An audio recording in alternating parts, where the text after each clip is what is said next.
ওয়ানডেতে কোনো ঝুঁকি নয়, তাই জিম্বাবুয়ের বিপক্ষে ওয়ানডে সিরিজের জন্য পূর্ণশক্তির স্কোয়াড দিয়েছে বিসিবি। একমাত্র টেস্ট ম্যাচে অবশ্য পরীক্ষা নিরীক্ষা করার অবকাশ খুঁজে নিয়েছেন বিসিবির নির্বাচকরা।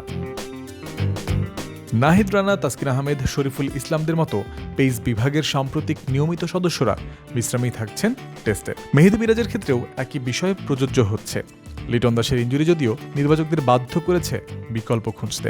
রবিউল হক, অমিত হাসান, তাওহিদ হৃদয়, মাহিদুল অঙ্কনদের নিয়ে টেস্ট দল নতুন অনেক সম্ভাবনা খোঁজার পথে।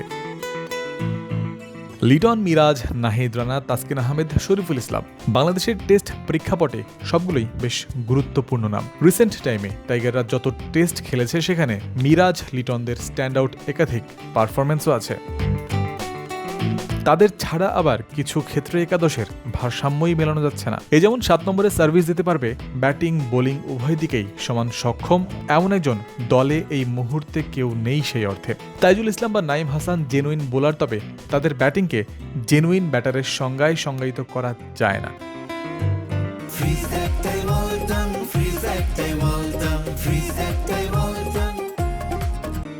পাকিস্তানের বিপক্ষে সর্বশেষ টেস্ট সিরিজেই দ্বিতীয় সর্বোচ্চ রান স্কোরার হয়েছিলেন লিটন দাস। অন্যদিকে নাহিদ রানা নিয়েছিলেন দ্বিতীয় সর্বোচ্চ উইকেট, আর গতির ঝড়ে ব্যাটারদের কাঁপিয়ে দেওয়ার মতো ঘটনা তো ছিলই। তাদের মতো একই রকম পারফর্ম করার দায়িত্ব এবার অমিত হাসান, অঙ্কন, রবিউল বা ইবাদতদের নিতে হবে। তাসকিন আহমেদের অভিজ্ঞতাও বাংলাদেশ মিস করতে পারে। গেল 2 বছরের টেস্ট ফরম্যাটে মিরাজের ব্যাটিং তেমন আশা জায়গা নিয়ে নয়।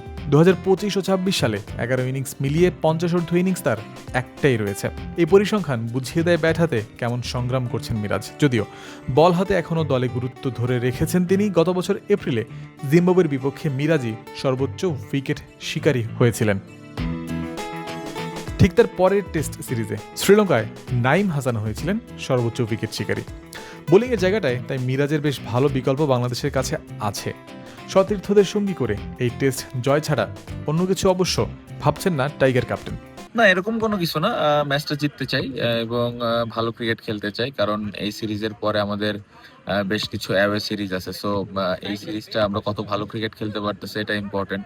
ব্যাটসম্যান এবং বোলাররা এইখানে যদি ভালো করতে পারে, এটা আমাদের সামনের সিরিজগুলোর জন্যও কাজে আসবে। সো লক্ষ্য থাকবে যে কত ভালো ক্রিকেট আমরা খেলতে পারি। জয়ন্ত বিন্দু, ক্রিক ফ্রেন্জি।